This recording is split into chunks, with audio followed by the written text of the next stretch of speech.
There you go. All right. So this is our October book club meeting. And so welcome everybody. Is anybody new on tonight? I'm Okay. new. Who's new? Who's new? Who's new? Jean. You? Jean. Hi, Jean. How are you? So welcome. Good, We're how glad to are have you. you? Where are you calling from, Jean? I'm calling from like South Bend, Indiana. Ooh. Anybody else near Indiana on the phone? You're kind of Ohio. close, Miriam. Ohio. It's kind of I'm like, in the vicinity. I'm in Columbus, Ohio. Right. Oh, okay, you're not super duper far. Yeah. Hey, Gene, do you have a camera? I do, and I will turn it on in a moment. I'm actually driving. I get out of work right at 7, so I didn't want to be late. But I'll put my camera on in a minute. Well, great. Well, thank you, Jean. And so the way we usually do this, Jean, is that you can't do the chat things because you're driving. We don't want you to do that. But we have a little chat function. Some folks like to make comments instead of raising their hands, just sort of, we talk amongst ourselves via the chat function. And I can see you're an expert at Zoom because if you're not talking, you have it on mute. Um, and we have the raise your hand function as well. So you can raise your hand and ask questions anytime. Or when I toggle between two screens, which I am tonight, it's harder for me to see who's waving their hands to let me know that they want to speak. So it is great to use that raise your hand function if you can. But if not, you can try to wave and I can see you from the front screen. If not, somebody will yell at me and say, Christine's got a question or something like that. That makes it a little easier. Picking on you, Christine. Um, so welcome, guys. This month we read The Murder Road by Simone St. James. And yes, I know I made a mistake. I actually put the Book of Cold Cases in there because I wasn't paying attention. So if you've read that one, we can talk about that one too. But the one that we read was this Murder Road by Simone St. James. And I picked it partly because I like Simone St. James. I read a couple of her things. And I had done a piece for People Magazine. Did anybody read the piece that came out in People Magazine that I wrote last month? Yeah. So it's on the October 5th release. I think it was on their online magazine. It's like 20 spooky reads for this Halloween. I was given the topic. And so I put my book in the middle of it, even though my book that's coming out next week is not spooky, but it is, kind of gothic in a way. So it's got Edgar Allan Poe all over it. So I decided that would be a good one to include. But I had included Simone's work because I had read a number of years ago, if you guys remember when I was driving across the country with my husband, I had bought the book. I saw the book. It was called, oh gosh, Sundown Motel.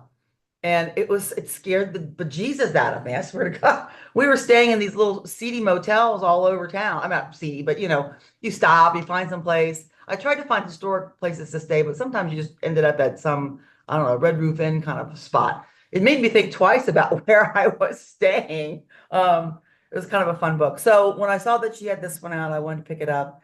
And I liked it. For me, I felt like, and then we'll talk about how you guys all felt too, we get into some of these really heavy historical fiction reads, and sometimes they're depressing, some of them are long, and I was kind of in the mood for something, I want to say lighter. It certainly wasn't a heavy book in terms of it wasn't a lot of depth to it. And it's spooky enough. And I want to talk a bit about, some of the way she developed the characters, which I like the way she does that. And then some of the things, her books are very formulaic. So there are a lot of the same kinds of elements in them. And you can look at from book to book. But I want to talk a bit about, sort of this ghost sort of fantasy stuff versus true, murder mystery and get your thoughts on some of this. But with that, I thought it was set in the 90s, and what I also had fun with, I don't know about you guys, but it was kind of fun to hear, Alanis Morissette's got a new song out, and you go, okay, and this is the age before iPhones. We didn't have all the phone technology, so even though it wasn't like historical fiction back in the 50s, for me anyway, really 30 years ago, it wasn't that long ago, but really how far we've come technology wise when you just listen to some of the way in which she had referred back to some of the technology that we were using in the 90s when this book was supposedly set.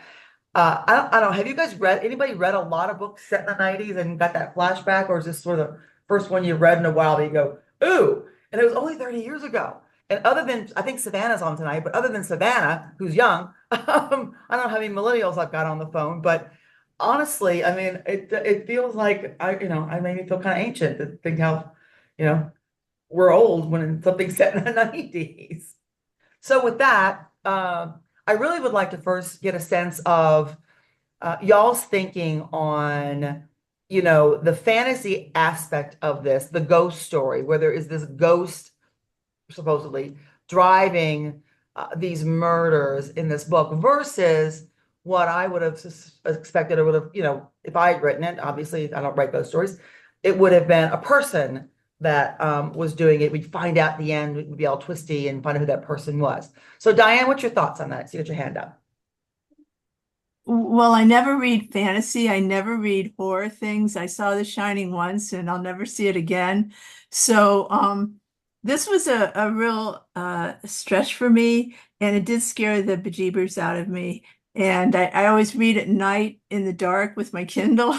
So it was kind of creepy. And uh, yeah. It's not But as I bad as some, I can tell you. I mean, I've read some that really, like you said, The Shining, oh my gosh, and some Stephen King, oh my gosh. This one wasn't like that. This was more of that yeah. ghost story around a campfire kind of feel. I thought it was quote light in that way, it wasn't like, Yeah. gut and gore and just horrifying. But it was fun, and I can still see the road the way, it happened in my mind. So I enjoyed it overall. Well, I'm good. sorry, you know. So I'm glad it was a little spooky for you. We haven't done spooky, so I thought it'd be kind of fun. Let me ask you, since Jean or Diana, whoever, did you find this quote, fantasy or this aspect of a ghost in the book disturbing? Did it take away from the experience for you at all, or was it just part of the overall read? Oh no, it was just a fun twist to the plot, you know?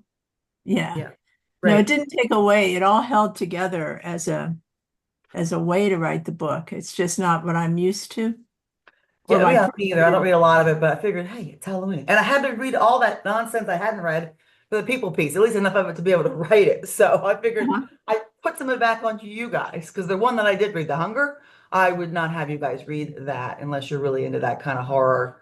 You can't sleep at all for a month. So with that, Janine, what's your thinking on it? Thanks, Hi, Diane. thank you for picking the book because I really liked it. I went to high school in the 70s in suburban Atlanta, and we all read books like this. It was like all of us, and we would talk about them, and I didn't, talk about the plot points and stuff, and I really liked it back then. And then I just stopped reading it. I don't even know why. So this was really fun, and it was fun to read that the author has worked in either the movie or the television industry because a lot of things were very cinematic for me. Like when she gets picked up by the dentist and she realizes what's happening, that the ghost is controlling the dentist's mind, and she's like, oh, I could totally see that happening. Oh, let me pull over here. I have to get something out of the trunk. What? And then you realize you follow the story along. But I thought it was really fun. Just it was really cinematic. So it's kind of fun to know this lady's background, 20 years in Hollywood, it's going to frame your thinking or guide your thinking. But it was just really fun. I liked, the fact that this lady had problems, and then you realize later, that her dad was just like, I'm done, and I get all of that, I have so many stories in my life, people I know, people I used to work with that have the same kinds of issues in their household. And it's like the whole thing at the end, it all made sense to me. I'm like, not that I endorse things like that, but I understand things like that because I've heard these stories all of my life from different people. So everything that, when it all comes together like that, it was very, very interesting. I really, really liked it. So thank you for picking it. Yeah, the cinematic part, I think Diane said she could see the road. I could see it as well. The tire scene or the scene when she pulls over, you can see her, and you can see almost the movies of the eyes going all black or whatever they did. I mean, you could almost, like you said, you could visualize it. She did a great job, I think, of describing it without overwhelming the story. Sometimes I find authors, particularly in historical fiction, they overwrite A book that I loved, and thank you, Janet was the one that recommended that one I loved, which was The Homecoming by Kate Morton. But it was so overwritten with description, and it was during COVID, so I guess she had a lot of time to write.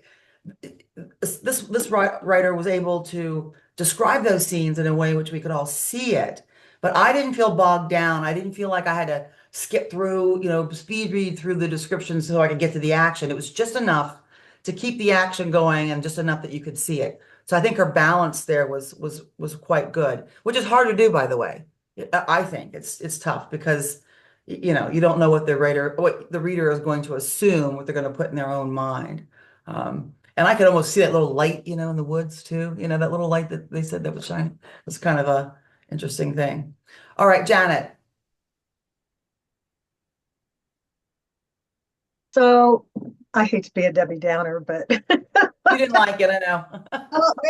yeah, I wanted to like it. I really did. And it was an easy read. So I got through it. And I think I really agree with the cinematic part. I did keep seeing this as a movie or a series or something like that. But I'm a real Stephen King fan. And almost anything he writes, I will find a way to like. Even that You Like a Darker book, which was kind of like a bunch of weird stories.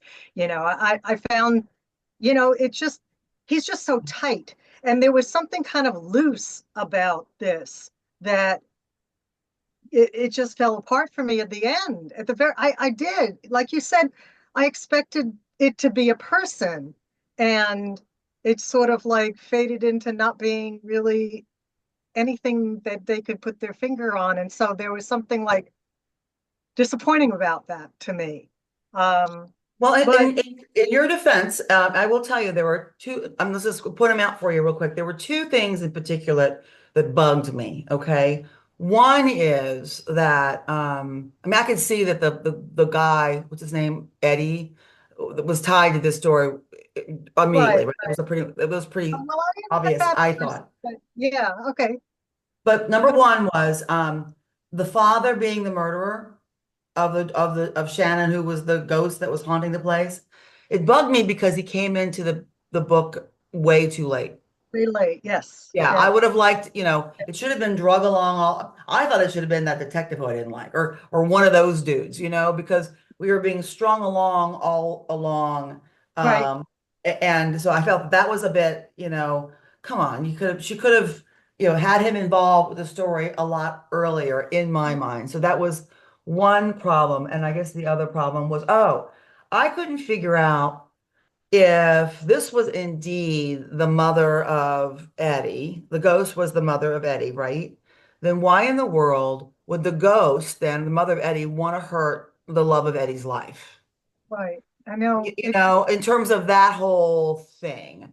You know what I'm saying? So when the dentist shows up in the car, Janine was saying, right, and what's her killer. face? April's running for her life because the ghost is now possessed the dentist and is going to kill Right, right. April. I don't understand why the ghost would have gone after April. Just saying, because that just seemed so those two things, didn't hang together. And I see Christine right nodding with me on this too. Those two things to me just didn't sort of, I think it would have been better if she had built up the character of the father earlier on, and but my guess is in terms of why she had the dentist go after April was the only way that she could disclose to us, the reader, from April's perspective, right, And she why was this was happening or how it right, was happening. right. I guess. I'm just trying to figure that out. But that was so I can get it from that perspective. It didn't hang together, it didn't gel the way I would have liked it to. Yeah, yeah, that's it. I mean, what you just Yeah. said is exactly why And it she's should have. not Stephen King. I will give you that. If you've read, how many of you guys have looked at the You Like It Darker? Anybody read that besides me? I've looked at some of those. There's that story in there, and I can't think of what it is, but I wrote about it in the People magazine. It's very much like Pet Sematary, in my mind. So, I'll think of it in a minute when we get through it. So I'm sorry, but that's a good point. okay. Yeah, Miriam. Well, I liked it because I love murder mysteries. This one was really, it took me a while to realize that there was a ghost, a creepy ghost that was haunting everyone. Um, I just kind of read along and enjoyed the environment. What I thought was really interesting was the road they were on, um, where you couldn't leave town if you got onto it. And I thought that was really well done, that you got on that road and you weren't going where you thought you were going. It was almost as though you went through this wall and the wall stopped you from going where you wanted to go. Um, It's I like I said, like a highway. What is that? Like what's the you can check in, you can't leave kind of thing. right, What's that Hotel right, California the song? Eagles song, right? Yes. Hotel Um, California.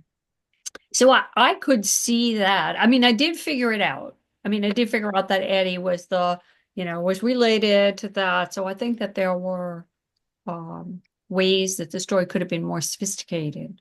But I definitely enjoyed it. I want to go and read her other stuff. You Um, like Sundown Motel? mhm. I like that one a lot. I It was bought I bought that one and then the Book of Lost Cases or whatever those yeah, cases Cold were. Case, that's fun 'Cause too. I would definitely read them and write some reviews of them. Um, I thought that the friendly ghost was also an interesting character, the one that haunted the bed and breakfast, right? Oh yeah. The That was a husband. really interesting character because it was more than one ghost.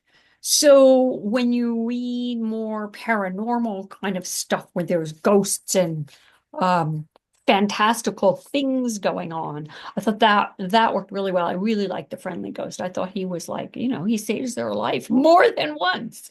And I thought that was I thought we were so gonna anyway, find his body in the backyard though. I was kind of looking for a dead body in the backyard on that scene. yeah, I was looking for that too. I mean, I thought that there was some very interesting twists. I did think that the killer was one of the cops. I really did think that until she has the scene with the ghost in the car. But I thought that was really she could have gone that way too. She just didn't write that So as her Jane, story. please, could I please ask you to read on this parent? Okay. Yeah. So yeah, that really is the yeah, it really was what I want to call a ghost story, right? So you had to have the Right. ghost, I guess, do something. But yeah, I would have liked the murderer to be a little, the cop should have been bad in some way. I didn't like him at all. He was horrible, but He was anyway. probably, a good reflection of some not so nice small town or small county cops. But we'll have to read more of her stuff to figure out if this is really her bugaboo. Yeah, she does a lot of these, I think. Okay. Thanks. Eileen? Okay, so I have to say that I disagree. I didn't care for this book.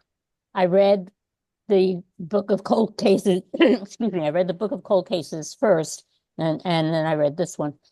And in both of these books, she has the protagonists going places where they know they shouldn't go. Mm. They know it's bad for them. They know they're going to be in trouble if they go to these places. And they continually go back to these places and put themselves in danger. And it just makes it so to me, the characters became unbelievable. And if the characters become unbelievable to me, I can't believe in the whole story. Like why someone continually puts themselves, they get out of danger, they're safe, and then they immediately turn around and go right back into the danger that they know is dangerous. Right. And they know they shouldn't do it, but they do it anyway. And I was just like, nobody is that stupid. Nobody keeps putting themselves into a situation where they could die, consciously going back over time and time again, even one time, maybe, but they get out, they're safe, they can go home. They're supposed to be on their honeymoon. No, they go It would have right been back so into so danger. what you're saying though, had it would have worked better for you had she made it such that those detectives, those police, compelled them to stay for some reason. If they weren't allowed to leave, it might have worked better. So that they were there kind of against their will.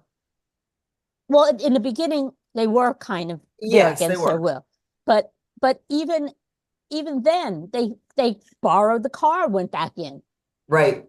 They borrowed the landlady's car, went back in. It was like, why are you doing this to yourself?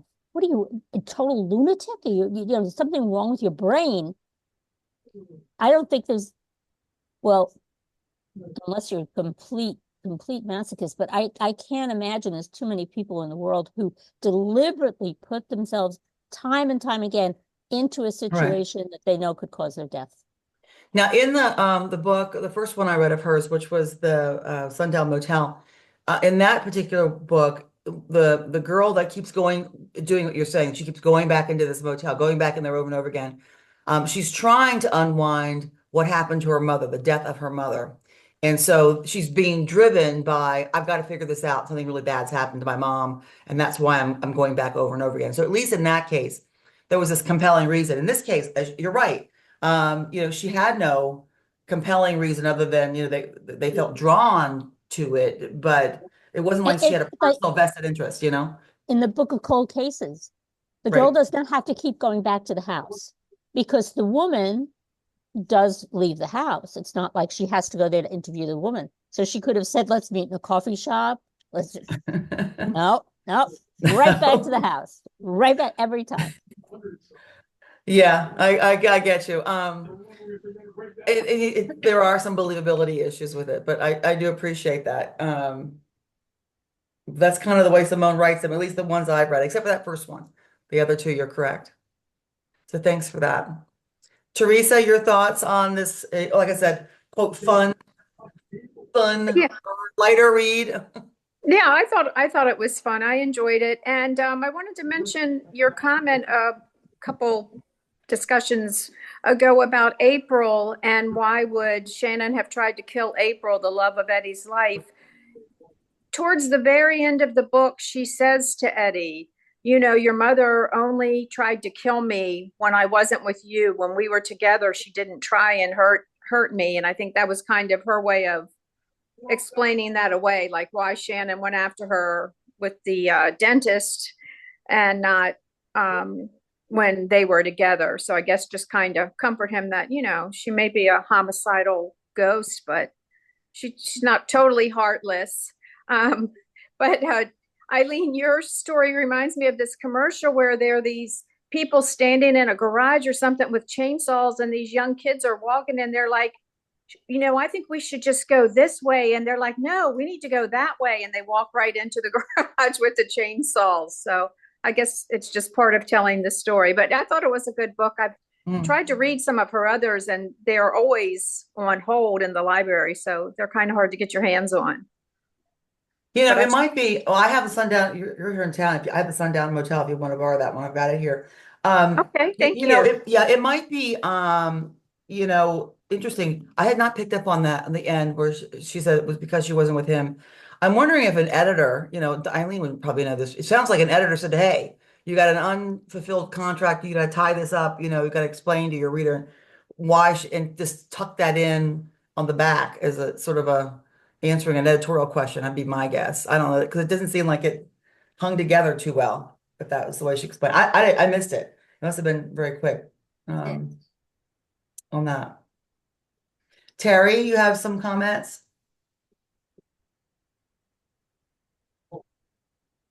I can get unmuted. I liked the book, but and I've not read any of her stuff before the Sundown Motel. I read the Sundown Motel, the Book of Cold Cases, and this one. And this one for me, it was an enjoyable read, and I plan to go back and get some of her earlier stuff. But this one didn't have the spine tingles to me. The Sundown Motel, I mean, that's the first book that I've read that really it just made me kind of gasp when the doors in the motel would fly open, or when she was walking to the vending machine by herself and the lights would flash. And I mean, it was just I've stayed in those tingling. kinds of places before, you know? Yeah. I mean, Yeah, you go, and I mean, it's a, you know, it's a motel that opens to the outside in kind of an isolated area, and it's it was just very kind of scary to me. The book of cold cases, the imagery with the mist on the big plate glass windows and the handprints on the plate glass windows and the things moving around in the house, that kind of freaked me out a bit. This one didn't have that spine tingling aspect to it. The one time when the ghost reached in the window and was trying to grab them and pull them out of the car, that did kind of, that was a little unnerving. But I mean, I'm a fan, so I do want to go back and read her earlier stuff. I found the beginning of this book, talk about this, where I guess maybe that's why I got hooked in. I was it the first chapter when they're driving down that road for the first time, and you know, that light in the woods, and then that girl, I can't remember her name, the girl who died, you know, walking into the truck coming behind them. All that kind of set me off, I think, in the beginning. I think that's probably what got me hooked into it from the start. Because I did feel like, oh my God, I've been on those roads too. Have you ever been like, there's no lights? I mean, you know, there's no ambient light anywhere. It's just dark as pitch, and you know, and you go, oh God, if I break down here, you know, I don't know what I'm gonna do. I think that's what she was trying to emulate for all of us, that experience, like she did with the hotel. You know, you thought twice about staying in a motel. At least I did. I thought twice about driving down some of these roads. I have just driven down today, actually. Of course, it was daylight, but at night, just because there's just, you know, it's so desolate, and I don't know, it's kind of spooky. But you're right. I think um, some of it was more expected, but the cinematic bit, the fact that we could really see it, I think, really is nice about her work too. Suzanne. Hi there. Hi. I don't know this author, and so I'm going to ask a question about the ending, which is I felt like she left it hanging with this mall being built and the potential for future bodies being found. So I don't know if does she produce movies from her books? Has she had like a sequence of books before, or? I don't think I haven't seen a movie of her stuff, but I wouldn't Okay. be surprised if she doesn't do a sequel where a futuristic, you know, mall, kids being killed in a mall or something. I don't know, but Yeah, yeah. yeah, I It don't was know. interesting, an interesting ending that kind of left it hanging for me. I don't know if it did for anybody else, but I was just surprised. I was more I wasn't so much hanging about that as well. I guess my question to your point would be, she didn't close out whether or not this thing keeps killing and possessing and killing people, Yeah, to right? present So day. it's sort of, Yeah. yeah, that still could, you know, it wasn't like would you exorcise a ghost? Like you would with a little cross? Is that what you do? I don't know how you get rid of ghosts, but I don't know. Yeah. I'm, you know, where's my Stephen King go, my vampire people? You It know? seemed to me that Eddie and April drove down the road and were saying we don't feel her presence anymore at the very Uh, end. okay, so she's been eradicated. She's all put together. I was thinking Eddie was going to die, though. I was kind of thinking that's what she was going to do to us, that she was going to go back alone. I was kind of shocked he was in the car. Uh, You know, that would huh. have been Oh, that after would- being shot. yeah. I thought Yeah. she might do that. I probably would have. You guys know how I write. Would have killed him off. Eileen's laughing at me. I see her. Kill him off. All right, Miriam. Well, I was thinking because I was writing some comments in the chat that some of the elements of this murder mystery are very much like a cozy mystery, right? You've got the amateur detective who's looking for the answer to the questions and gets all embroiled and then in trouble with the police. And so there were real elements, even though this was a more horror thriller, there were also elements about that kind of cozy mystery. And so that's why they're investigating and they keep getting themselves in trouble because they're going off and they're looking and they're not the police. They're not supposed to be doing that. And then, of course, the police, they butt heads with the police and the police are like, you know, you're not supposed to be doing this and stop. And of course, they keep going off and doing the investigating. So I think that it's interesting that she combined the ghosts with, and their Eddie and April's investigation into this ghost story. It's kind of different. I will say that this is not as horrifying as some of the really yucky, creepy horror books that I have read, like as a lead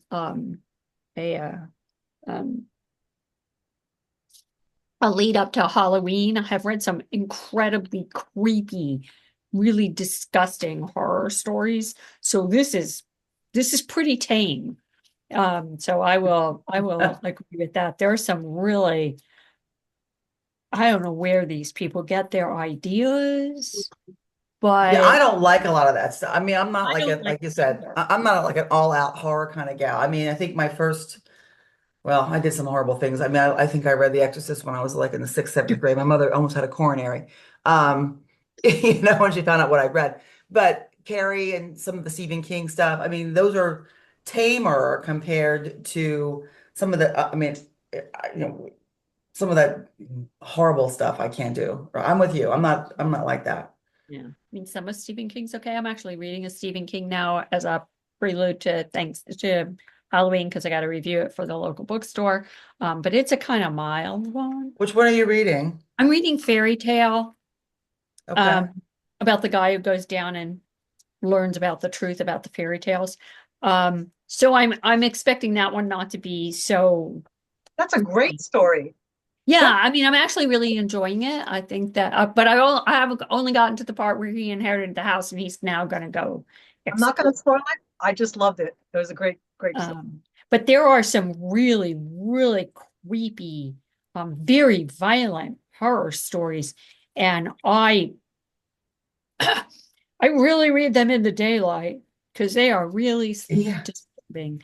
Um, I thought she did an interesting job with like I said, with this kind of cozy mystery twist, right? She's got the amateur detective. So maybe I'll have to look at the story again from that perspective. Um, I do like the fact that the ghost went away, and I think that the ghost finally, got peace with herself. And she said, my baby grew up and he's okay, even though I wanted him back. So maybe that's a good resolution too, that she said, I'm at peace. He's okay. But the scene where she's trying to pull him out of the car is pretty scary. Yeah. At first I thought it was an actual hitchhiker or something. I thought it was an actual person. I mean, it took me a minute to Oh, right. just I didn't know. Anybody else feel that on that scene? You're kind of like, yeah, let's see, Beth says the same thing. Yeah, Janine. I didn't really know. I guess I didn't want to believe it was a ghost. I still wanted to think that it was that one of those detectives, one of those cops that was off there killing people. I really wanted to believe that for some reason. I guess that's just the murder mystery fan in me as opposed to the ghost story side. So um okay. Yeah, Suzanne.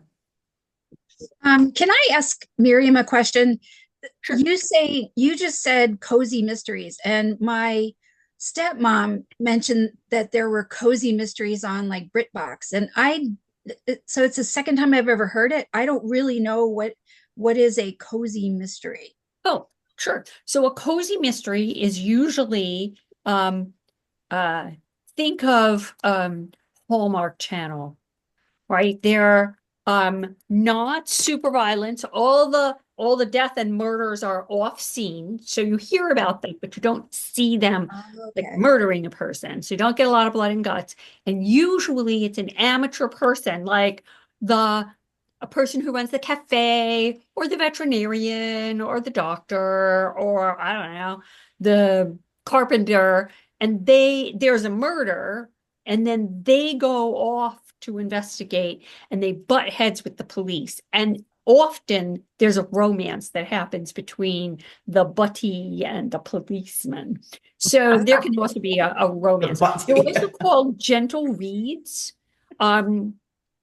which usually means that there's no blood and guts. There could be sex in Okay. the cozy mysteries, but usually there's not that either. There's a whole genre of them, See, I and they're didn't know that. Yeah. all kind of fun. Amanda Flower would be a really good person to read if you're looking for something fun, and they're all Amish mysteries. And the woman runs a candy shop, and the cop is the boyfriend, and they investigate. So.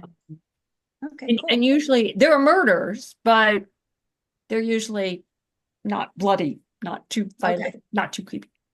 Easy to take.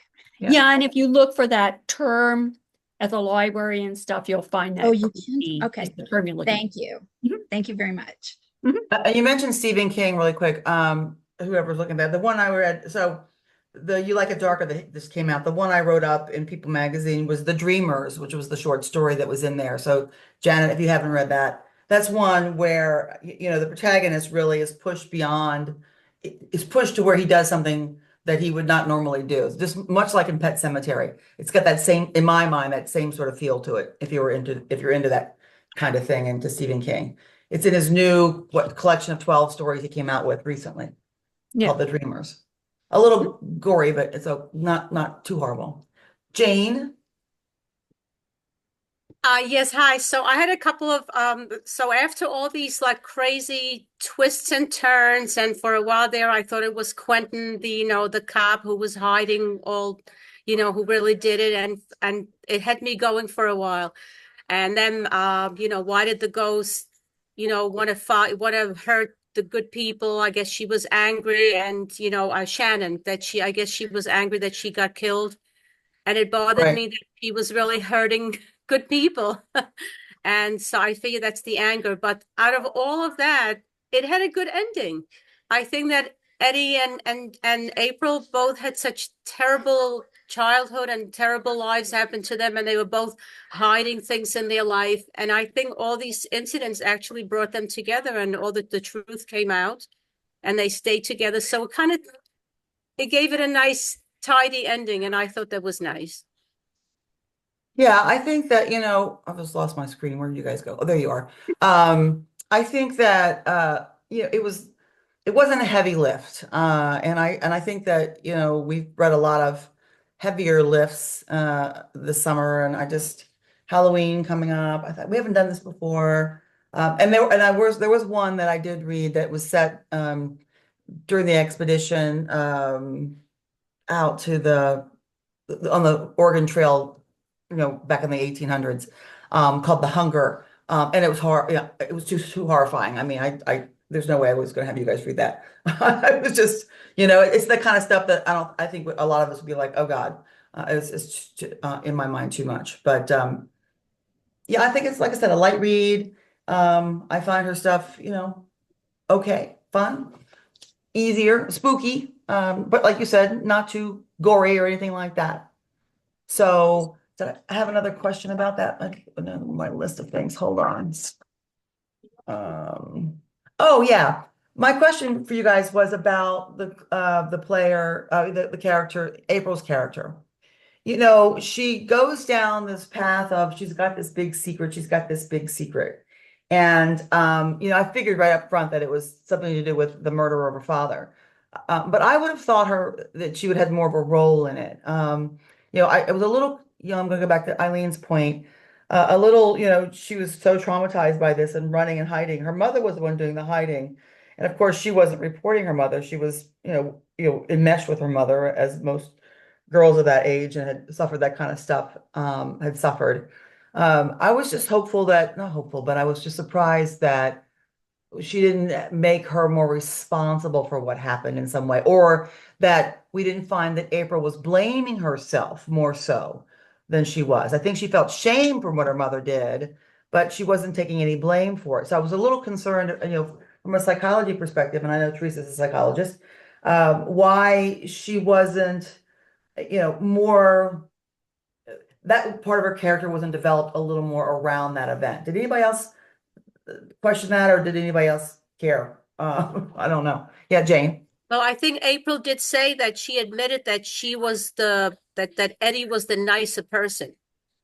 She sort of admitted that she is not the nicest person herself.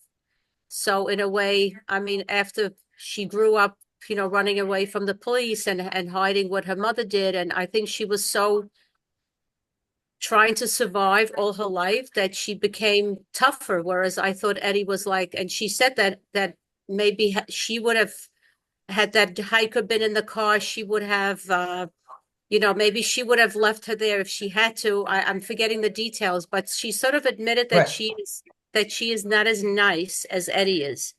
But I think that the relationship with Eddie, that she became nicer, that she started to like herself more and respect herself more.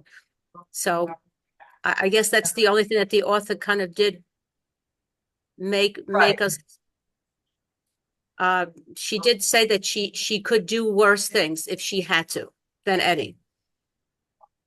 So it made you think that she might have played a part, but she apparently Yes. didn't. Yeah. Right. That she would do anything to survive, that she would do it sooner than Eddie, that Eddie would Right. maybe do the right thing, but that she would kind of do whatever it took to survive, whatever it took to survive. Okay. Diane, on that? Yeah, I just thought she was pretty damaged. And so my expectations for her behavior was low. You know, I thought she had been damaged and didn't have a lot of empathy, you know, because of the life she had led. Okay. Yeah, yeah, I think that you're right. Well, and she really didn't get into the abuse, which was fine. Just enough that we knew that her father had been obviously rough with her mother and rough with her.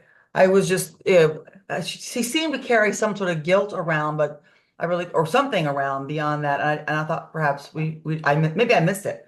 But I thought that she would have more of a play in what happened to her dad, or if she knew and she just didn't tell anybody, but she seemed to have some sort of guilt around it, it seemed like, but the author didn't explore it. I Okay. think I think she really carried the guilt and the shame and responsibility of her father's death. I think that's why she was so removed from everybody and everything and kept such a great distance, kind of like, I'm not worthy of, you know, putting myself out there or letting you get to know me. Or I agree with you. I think that she did hold a lot of responsibility, whether someone else would have shown it in other behaviors. Right. Maybe, but I think she had a strong sense of that it was very wrong what had happened. But I do think it affected her completely, like defined her whole life until she met this Eddie, who also had his own stories to tell. And Right, he certainly did, right? This guy had Yeah. all kinds of issues. What's going on here? I missed something. Oh, I'm sorry, guys. I just screwed something up. Oh, there it is. I was going to send something to you in the link. This is the article that I wrote. If I can just figure out how to, me and my Zoom. Where are you guys? I've lost you again. All right. Anybody else have any comments that you want to share on this book? Because I am going to, where's the chat function here? We can get off really tight. How do I do that? Right here? Ah. Jane has something. I do. I Oh, just yes, want Jane, to go say ahead. I liked Rose. I think she was such a lovely character. I think she added some, you know, like an ally. They had no allies. This couple, the cops were awful to them, and they were lost within themselves, and they were lost on the road. But Rose was like their ally, and I thought she was a lovely woman. Yeah, and her husband was the good ghost, Yes, right? yes. So she added some warmth, and she was a rough around the edges, but she had a good heart, and she was there for them. She was like their ally there, so I liked her. Yeah, I thought she was in the beginning. I thought she was going to be, there's going to be a dead body in the yard. I didn't know what to expect with her, so I was kind of, pleasantly surprised that she turned out to be, such a, like you said, an advocate for the two of them. But to Eileen's point, they should have just packed up and got the flock out of Dodge. I would have, in general. All right. I did put the link in there to the books that I had that I picked with some help for the People magazine article. It's relatively short, 1,500 words. Anything else on this one? We're off early tonight. Can All you right, tell so us what People magazine you wrote? Who's on the cover? it's right there. I don't know. It's at the electronic book. I think it's on the web. I put it in the chat. There's the link. You guys can see it there in the chat. Yeah. Yes. All right. Sharon, can you give us the next couple of books we're going to be reading? Sure, I can. So, is that Carol? Did I hear Carol? No, I don't think Carol. We're reading next month. Heather Webb is going to join us. Heather Webb also gave me a review of my book. We're reading the Queens of London. It's really cool, about a girl gang in London in the 1800s. You know, thievery and pickpockets and that whole thing. Kind of fun. That's for November. December, and Heather Webb will be with us. Sylvia Garcia Moreno or Moreno Garcia, Sylvia Garcia Moreno, The Seventh Veil of Salome. She wrote Mexican Gothic, if you guys remember that a long time ago. Seventh Veil of Salome, that's for the Christmas for the December book. Salome. Sorry, Salome, Salome. yeah. Sorry. And then we're reading Rednecks by Taylor Brown, I think January. It's definitely in the lineup, but we're trying to get him, so it could be March. We're just trying to play his schedule if I can get him to join us. And Rednecks is not what you think. It is, even though, some of us from western parts of Virginia and West by God, Virginia may think it's about us. It is about the miners strike. And these guys wore bandanas, red bandanas, down into the mines to keep the coal dust from their lungs. And so, i.e., when they would pull them down, they had the red scars, i.e., called rednecks. That's where that comes from. So it's a short book. It's a tough book, but it's about the mining strike and the violence that happened during that time period.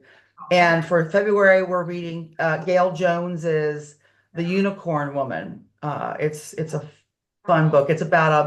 It's set in the 1930s, Jim Crow, a Black man who falls in love with a traveling caravan circus woman who has a horn on her head.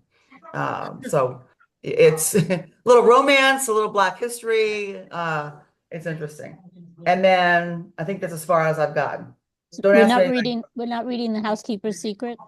It's on my list. I haven't read it yet, though. I have to look at it. Yes, it's on my list. So I might do that one in January if I can't get Taylor Brown and mix them up. But I know that that's on the list. I have the Library Brigade one that Miriam had suggested that's on my list to get to. You said you like that one? I can't hear you. Miss Marple's. That's it. Yeah, that was really good. Yeah. It's about the Library Brigade during the war, right? Right, during World War One. It's Right. about librarian and like the socialite do-gooders who go and help out the women in northern France. Right. And during then World War One.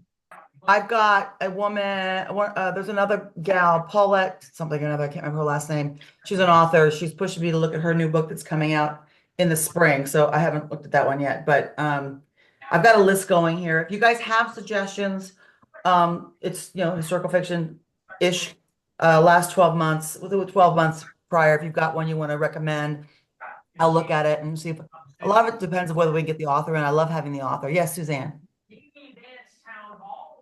I don't know. I want to maybe change the direction here and ask how the launch of your book is going. I'm so excited that we have the launch of your book, because we have this. Well, thank you for asking. You guys are going to be getting an email from me tomorrow with some what do you call those hype? I think we call the PR people call it a hype kit. It has like social tiles and stuff that you can links you can put on your social media if you'd like. My book comes out. Ready. Yes, it comes out on the 29th, which is next Tuesday. The launch party is here on my house on the 2nd of November. So if you're local and you pre-ordered the book, even if you haven't, you come to the door, just there's a link on my website. You guys can come to the launch party. Rita can't make it this year. It's very sad. I think Beth, you said you couldn't make it either. Whoever's local. Teresa, you should try to get over. It's a Saturday. It's a fun time. But the book's going well. I'm shocked at the reviews. I don't know. It's interesting. I like Vale better. I think Vale of Doubts. I like Pal Harrison a lot. I wrote this book much quicker than I wrote Vale. It's interesting. I had less editors, less people on it. Maybe maybe you experienced authors can tell me how this works, because I felt like the first two books I got the crap beat out of me all the time by editors telling me I needed to change this and change that. And I felt sometimes like you lose your voice when you do that. This book, I didn't have any of that. I just wrote it. And then I turned it over to the publisher and they beat it up a little bit, but I didn't have all the other stuff that went onto it. And I think it's come out a better book for that, I guess. I don't know. How does that work, Eileen? Do they always beat you up like this? Or is it better when you don't have them beating you up? I think it's better when they don't beat you up. I think you're right. How about you, Diane?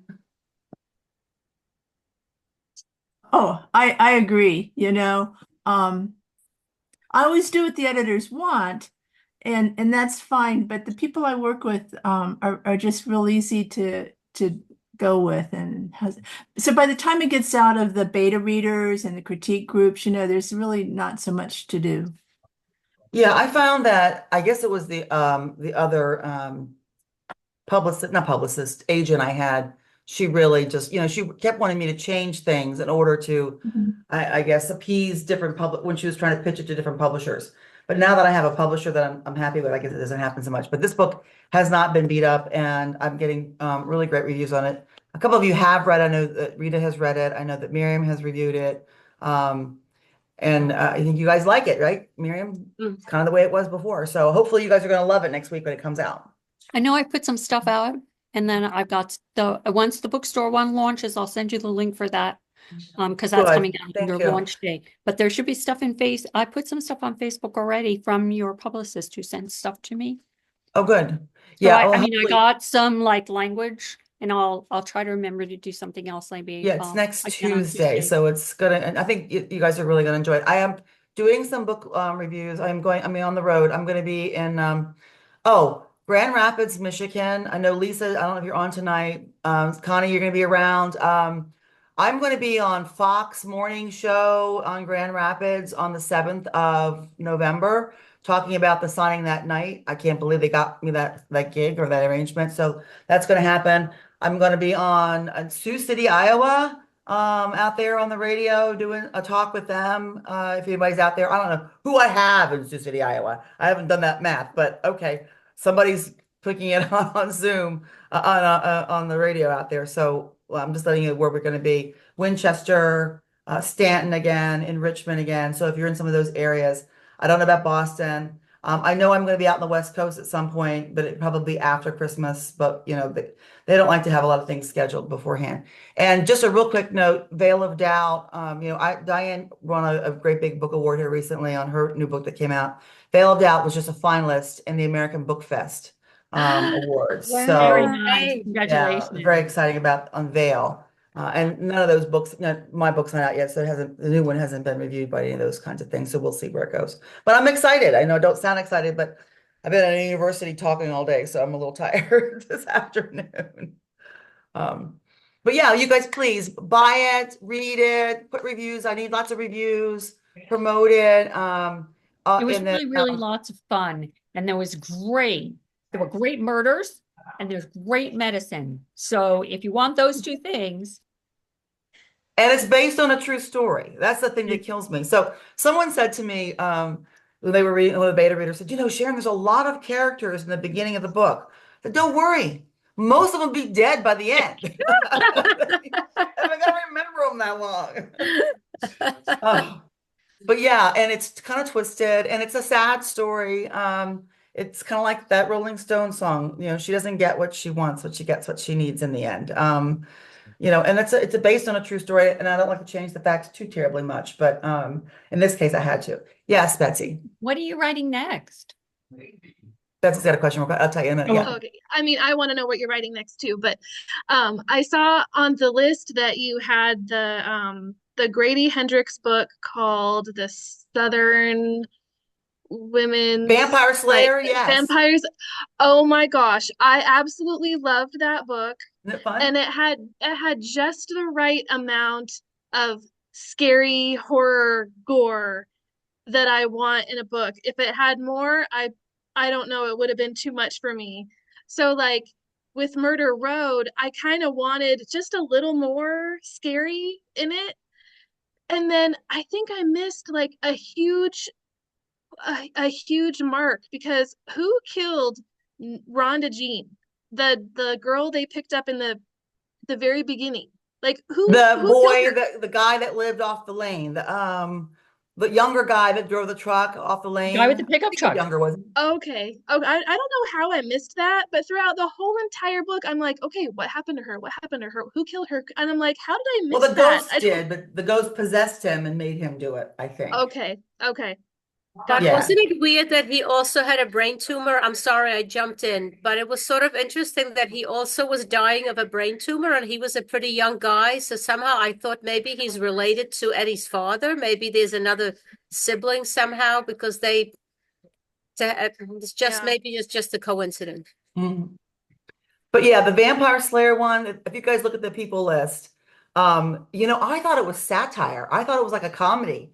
And then all of a sudden it wasn't. That book, I don't know if you noticed that, Betsy. It was one of And it these, did, yeah, and I think that's why I liked it so much, is because it wasn't like because it did have like humor to it, even though it was like gross and like the scene with the rats. I don't know if anybody, the rat scene was just so like nasty, but it it was like funny. And I don't know, you have to read it to see the humor in it, but it was still like gory and gross and descriptive. it So reminded me a little bit of like, Housewives. What was that? Wisteria Place. What was the name of that back in the, I guess, 90s? The Housewives, or like Wisteria Lane, or it was like Steel Magnolias. It had that sort of feel yeah, the to it, Steel Magnolias feel. Yeah, yeah. Yeah, but it was a flippin' vampire book, so it was just kind of weird. Um, all right, and then I had one other thing I was going to bring up, and I forgot. Oh, you asked me what I was writing next.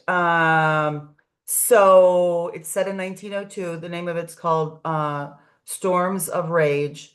It's based on a true story. It's about the lynching of a young black man in our little hometown, Leesburg, and it's about the prosecutor Edwin Garrett who goes after the lynch mob, and the lynch mob is basically consists of the men who made him, the men who have elevated him to the position that he's in. And so it's basically him and against the town and his father and his brothers. The whole town turns against him as he goes after the murderers of this young kid. So it's one of those kinds of stories. So it's not quite a whodunit. You still do want to wonder, sort of build up whether or not the kid actually, was responsible for the murder in which he was hanged for, lynched for. That'll keep secret, but it really is more his, struggle to fight his father, and to deal with what he got for doing the right thing. It's like a Pal Harrison sort of character. And by the way, Pal Harrison's son, Charlie Harrison, is in the book, so that's kind of fun. And JW makes an appearance in this book as well. And JW did not keep Pal's moral ethics in real life after Pal died. But that's the book. It's coming out March of 2026. Takes forever to get a book out, as you guys know. Janet, you have a question? No, but I am reading a book right now that's a new book called The God of the Woods. So that's a kind of I'm only partway through it, but I really like it.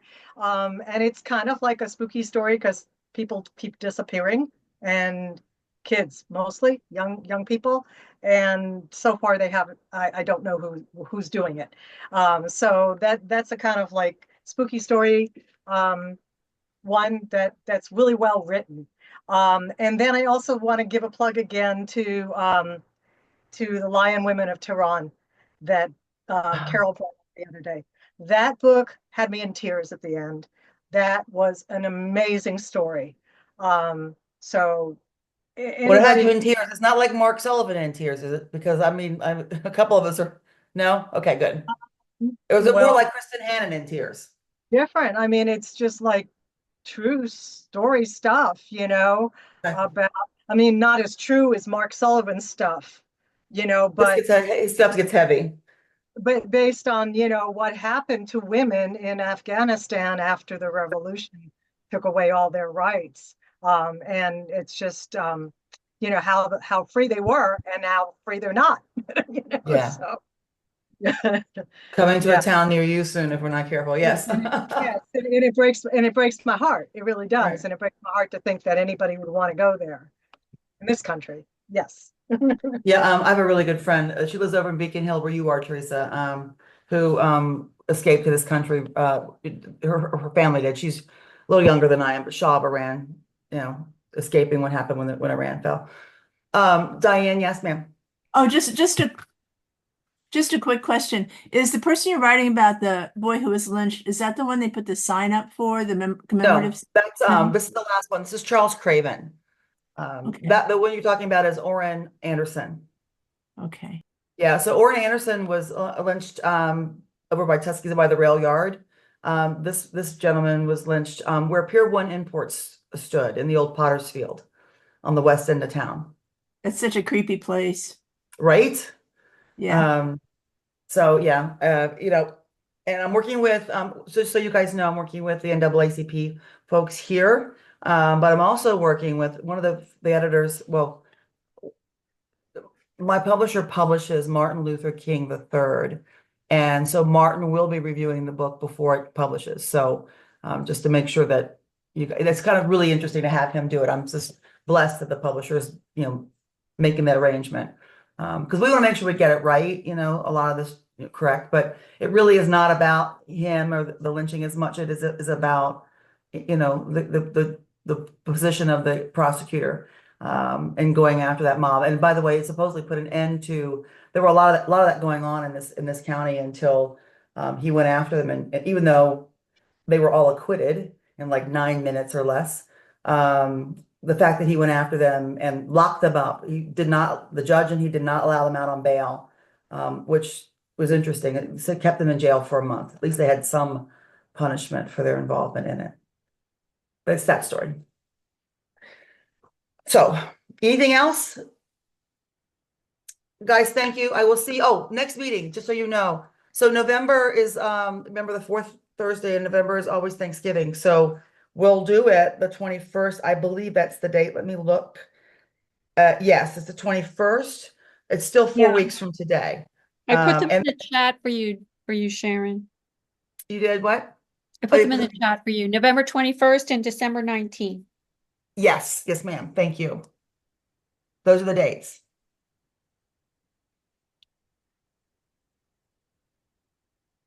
Thank you so much for a great session. Yeah, it's nice every now and then not to have the author because we get to talk, talk trash if we want. Yeah. It's really hard to say, I feel. Yeah. Thank you. Thank you guys so much. Happy Have a good countdown. Halloween.